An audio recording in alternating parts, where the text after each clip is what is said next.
என் நெஞ்சில் குடியிருக்கும்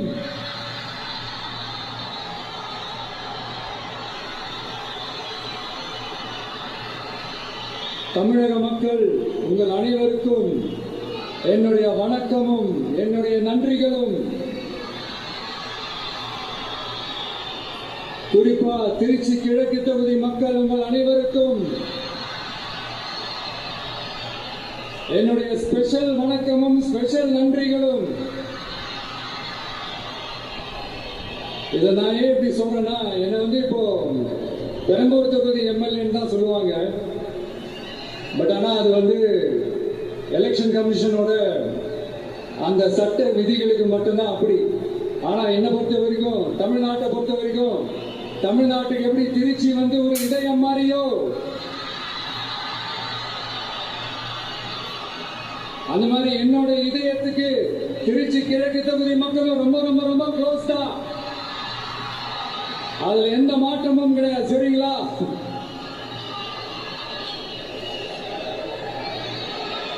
6 மாசம் அமைதியா இருப்போம்னு சொன்னவங்களா 6 நாள் கூட அமைதியா இருக்க முடியல. ஆட்சிக்கு அரை மணி நேரத்திலே ஆரம்பிச்சிட்டாங்க.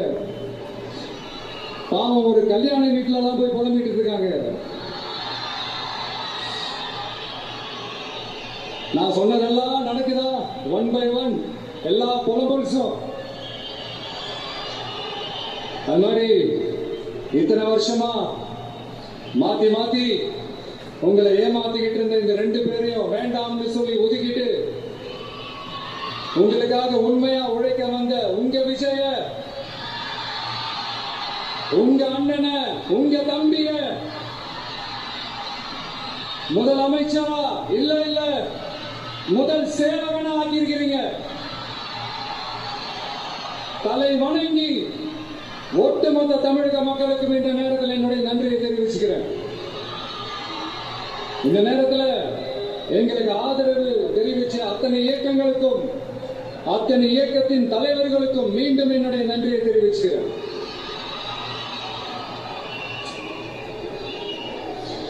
புரட்சி தலைவர் எம்ஜிஆர் அவர்களுடைய முதல் தேர்தலில் கூட இந்த அளவுக்கு ஒரு ஓட் பர்சன்டேஜ் வாங்கல அப்படின்ட்டு நிறைய பேர் சொன்னாங்க. ஆனா நீங்க டிவி கேட்க அவ்வளவு நீங்க ஆதரிச்சிருக்கிறீங்க. நான் எம்ஜிஆர் அவர்களோட எல்லாம் நான் கம்பேர் பண்ணல. எம்ஜிஆர் தான்.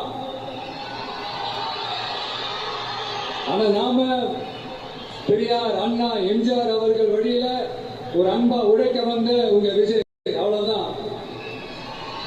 1977 நீங்க போடாத ஓட்ட 2026 நீங்க போட்டிருக்கிறீங்க.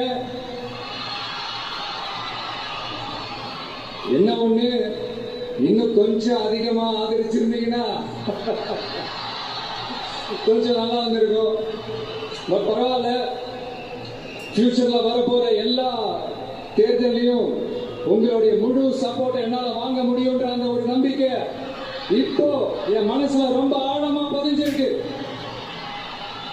ஏன்னா நீங்க அமைச்சு கொடுத்திருக்கிற இந்த ஆட்சியில எல்லா நன்மைகளையும் நீங்க கண்கூடா பார்க்கதான் போறீங்க அப்படின்ற அந்த கான்பிடன்ஸும் என் மனசுல ரொம்ப ஆழமா பதிஞ்சிருக்கு. யார் எந்த நிலைமைக்கு எந்த பொசிஷன்ல போனாலும் இந்த கிண்டலும் கேலியமா பேசுறது இருக்கதானே செய்யும். நம்மளை பத்தி, நம்ம அரசியலை பத்தி, நம்ம பேச்சை பத்தி இந்த கிண்டலும் கேலியமா பேசிட்டு தானே இருப்பாங்க. அவங்க எல்லாருக்குமே என் சைட்ல இருந்து ஒரே ஒரு ரிக்வெஸ்ட், தயவு செஞ்சு நிப்பாட்டிடாதீங்க. தயவு செஞ்சு கண்டினியூ பண்ணுங்க. நீங்க தான் என்னோட எனர்ஜி ஃபோர்ஸ். நீங்க பேசிக்கிட்டே இருங்க, பேசிக்கிட்டே இருங்க, பேசிக்கிட்டே இருங்க. நான் மக்களுக்கு தேவையான நல்லதை செஞ்சுக்கிட்டே இருங்க, செஞ்சுக்கிட்டே இருங்க, செஞ்சுக்கிட்டே இருப்பேன். அடுத்து இப்ப நம்ம புதுசா இந்த சூட் எல்லாம் போட்டு வரோம்ல, அதை பத்தி கூட நிறைய பேரு, ஏன் நாமெல்லாம் கோட் சூட் எல்லாம் போடக்கூடாதா? அதிகாரம் செய்யறவங்களும் ஆதிக்க சக்திகளும் மட்டும்தான் கோட் சூட் எல்லாம் போட்டுமா? அப்படிலாம் எதுவுமே கிடையாது. கலர் கலரா போட்டு வர 2 கலர். நம்ம எல்லாரும் மனசு மாதிரியே எல்லாத்திலும் பிளாக் அண்ட் ஒயிட்டா இந்த விஜய் இருப்பான் அப்படின்னு காட்டுறதுக்கு தான் அந்த கலர். அடுத்து அந்த பிளாக் கூட யாரை குறிக்கும் எதை குறிக்கும்ன்றது நான் சொல்லிதான் தெரியணும்னு அவசியம் இல்லை, உங்களுக்கே நல்லா தெரியும். எல்லாத்துக்கும் இப்படி வழக்கம் சொல்லிக்கிட்டு நச பேசுற டைப்பும் நம்ம கிடையாது. உங்களுக்கே தெரியும், அதிகபட்சமா எல்லா மீட்டிங்லும் 20 நிமிஷத்துக்குள்ளதான் நான் பேசியிருக்கிறேன். அதனால இப்ப மக்கள் என்கிட்ட என்ன சொல்றாங்க அப்படின்னா, இந்தப்பா விஜய், நீ எங்களுக்காக உழைக்கிறதுக்காக வந்திருக்கிற, அந்த வேலையை மட்டும் பாரு, உன்னை பத்தி பேசுறாங்களா நாங்க பாத்துக்கிறோம் அப்படின்னு சொல்லிட்டாங்க. சரி, ஆனதாச்சு.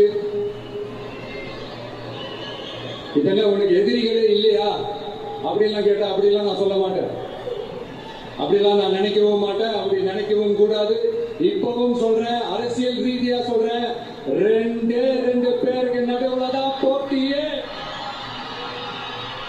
ஒண்ணு இன்னொன்னு, எஸ், ஒண்ணு டிவிக்கு, இன்னொன்னு டிஎம்கே. இதுக்கு நடுவுல வேற யாருக்கும் எந்த வேலையும் கிடையாது. ஏதாவது இருக்குன்னு சொல்றீங்க? எலெக்ஷனுக்கு முன்னாடியும் அவங்களுக்கு ஒரு வேலையும் இல்ல, இப்ப எலெக்ஷனுக்கு அப்புறம் சுத்தம். ஆனா இந்த திமுகவும் மற்றும் பலரும் ஒன்னா சேர்ந்துக்கிட்டு இந்த விஜயோட ஆட்சி வந்துடக்கூடாதுன்னு சொல்லி ஒரு கூத்து ஒண்ணு பண்ணாங்களே, அந்த கடைசி 5 நாள், அடாடாடாடா, நமக்கெல்லாம் ஓஹோ இப்படியெல்லாம் கூட நடக்குமோ, என்ன கூத்துங்கிறீங்க. ஆனா ஃபியூச்சர் என்னவா இருக்கும்ன்றதை மட்டும் இப்ப நான் சொல்றேன். உங்களுக்காக உண்மையா உழைக்க வந்த இந்த விஜயா இல்ல இந்த விஜயோட ஆட்சி அமைஞ்சிட கூடாதுன்னு தடுக்க நினைச்ச ஸ்டாலின் சாரா, அவ்வளவுதான். இதுக்கு நடுவுல வேற யாரும் எந்த அல்லு சில்லும் உள்ள வந்து நம்மளை தடுக்கிறதோ எதிர்க்கிறதோ ஏதாவது பண்ணாங்கன்னா நிர்வாகம் அதுக்கு பொறுப்பில்லை ராஜா, நிர்வாகம் அதுக்கு பொறுப்பில்லை. ரிசல்ட் என்னவா வரும்ன்றது அது உங்களுக்கே நல்லா தெரியும். நம்மளை ஏளனமா பேசுறதா நினைச்சு அவங்களுக்கு ஆப்பிரிச்சுக்கிறாங்க. திமுக நம்மளை தடுக்க, திமுக நம்மளை எதிர்க்க, திமுக நம்மளை அவமானப்படுத்த அத்தனையும் நமக்கு நன்மையே.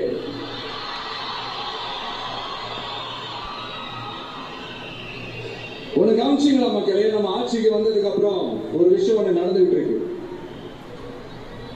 இது இந்த ஜென்சி தலைமுறையை அட்ராக்ட் பண்றதுக்காக இங்கிலீஷ் தமிழ் கலந்த அறிக்கை அது சொல்ல வந்து நினைச்சீங்களா? அந்த காமெடி எல்லாம் கிடையாது.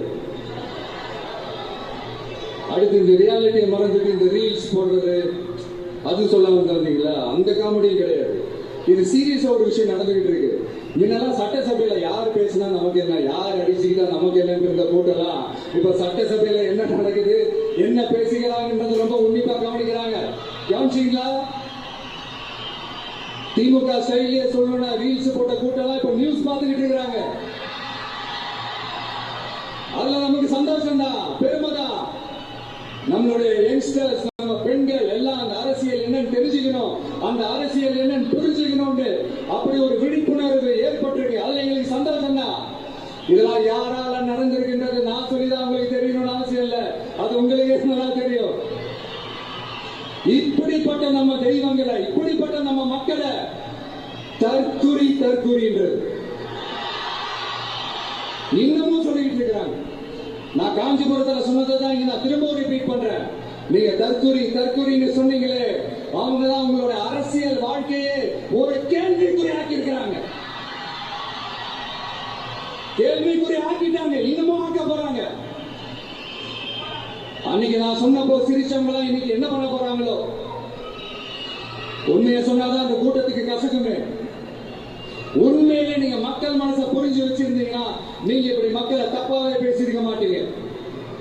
அது என்ன, அப்புறம் அரசியல் புரிதல் இல்லாம மக்கள் நமக்கு ஓட்டு போட்டுருக்காங்களா?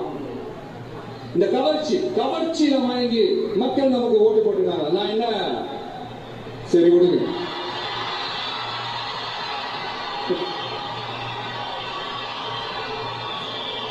மக்கள் அவங்களுக்கு ஓட்டு போட்டா அந்த மக்கள் நல்லவங்களா? அதே மக்கள் நமக்கு ஓட்டு போட்டா அந்த மக்கள் கெட்டவங்களா? தற்குறியா? இதே மக்கள் தாங்க இத்தனை வருஷமா உங்களுக்கு ஓட்டு போட்டுட்டு இருந்தாங்க. உங்களுக்கு மட்டும் என்ன, வேற ஏதாவது பிளானட்ல இருந்து குதிச்சு ஓட்டு போட்டு போனாங்களா? தற்குறியாமா? தற்குறி நல்லா வருது, வேணான்னு பாக்குறேன். எங்க அண்ணன் விஜயகாந்த் அண்ணன் சொல்ற மாதிரி